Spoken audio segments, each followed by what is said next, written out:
Call of Duty, Grand Theft Auto, the Diablo franchise, sports games such as NHL and FIFA all have one thing in common. These were all once great gaming franchises that have fell victim to the biggest cancer to ever infest the gaming entertainment space. I'm talking about microtransactions. Now, I'd like to preface this by saying not all microtransactions in games are predatory like the aforementioned examples. A lot of popular titles tend to use a microtransaction system that isn't predatory in nature. A few examples that come to mind are free-to-play titles such as Fortnite and Apex Legends. The item shops in these games consist of strictly cosmetic items such as character skins, and in the case of Apex Legends, weapon skins. These shops do not provide players who spend real money in-game with any sort of advantage over players who decide to play the game without spending a dime. And most importantly, these games are strictly free to play. However, just because a game is free to play doesn't mean that the shops in these games are free of predatory practices. One game that comes to mind for myself and many others is Diablo Immortal, the free to play Diablo game that everybody asks for. Now, before you get all triggered, of course this is obvious sarcasm, and I'm sure many Diablo fans will remember this gem of a clip. The current plan is to be on mobile, both Android and iOS. We don't have any plans at the moment to do PC. Do you guys not have phones? Yeah, you guys all have phones, right?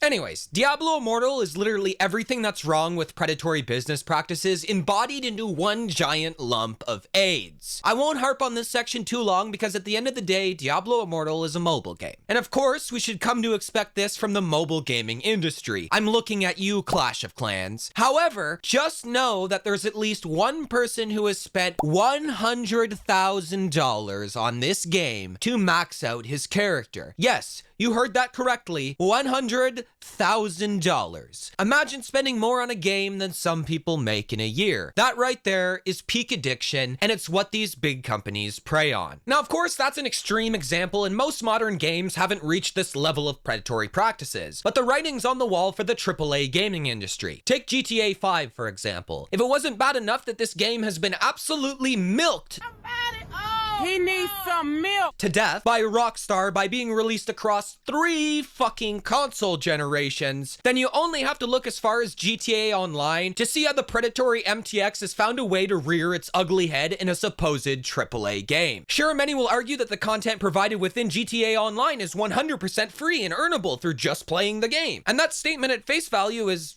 actually correct. But just like Diablo Immortal, most players choose to leapfrog the natural progression of the game so they don't have to grind, and instead opt to buy the extremely expensive MTX in the in-game store in order to have a leg up on the competition. Let's take a look at the prices for these shark cards, shall we? $250,000 is $5, $600K is $10, 1.5 mil is $20, 4.25 mil is $50, and $10 million cash in GTA Online is a staggering $100. So let's just run the numbers here. If you wanted to get $10 million cash in GTA Online, which I might add is really not that much, with the current pricing of GTA 5 on current gen being $25, you would have bought the game about 4.5 times over. This might not seem like a huge deal in the short term, but I ask you, the viewer, to please consider the long-term ramifications of business practices like this in regards to how Rockstar decides to monetize their multiplayer modes in the future. Take GTA 6, for example. How will the game be once you finish the story portion and decide to hop into the multiplayer for the first time? Will you be greeted with a fair system that allows casual gamers to access all the content the game has to offer? Or will you be greeted with greedy shark cards shoved in your face that you will have to buy if you don't have 8+ hours a day to grind your life away? I'm pretty sure Rockstar has already answered that question for the community already, and unfortunately, the future of GTA Online isn't looking good if you don't want to shell out the credit card to be able to have any sort of fun. Now, it should be noted that these predatory practices aren't exclusive to GTA Online. Most, if not all, the current sports games we have on the market also use a similar system. However, the monetization model in these games are far more nefarious. The example I'll be using is the EA NHL series, but this also applies to FIFA as well. Anyways, these games have a mode called Ultimate Team. In this mode, you essentially build a fantasy team with players that have varying overalls from 1 to 99, 1 being the worst and 99 being the best. The end goal in this mode is to stack your team with the best players possible by either A, grinding your life away for coins and going through the frustration of playing against people with stacked teams, or B, by purchasing card packs, which are basically loot boxes. The MTX system present in sports games is arguably worse than GTA Online. At least I know what I'm gonna get if I spend money on a shark card. In these sports games, I have absolutely zero idea what I'm gonna get, and it's basically a form of digital gambling. EA makes an absolute killing off these types of microtransactions, and if I'm being honest, it's quite disgusting and extremely anti-consumer. With all this being said, however, you may be asking yourself, well, Dev, how are these systems in place detrimental to modern gaming and the industry as a whole? Some people work full-time jobs and don't have time to grind the game like we used to, so having an avenue to be able to access the content without no-lifing the game is great. And to that I have one word to counter said argument, and that word is priorities. Call of Duty perfectly illustrates my point about priorities. Call of Duty is a $70 game full of skins and microtransactions with very little to offer for your $70. Take the newest Modern Warfare 3, for example. Do you really think that they remastered the entire Modern Warfare 2 2009 map pool just to be nice? No. They did it because it was by far the easiest route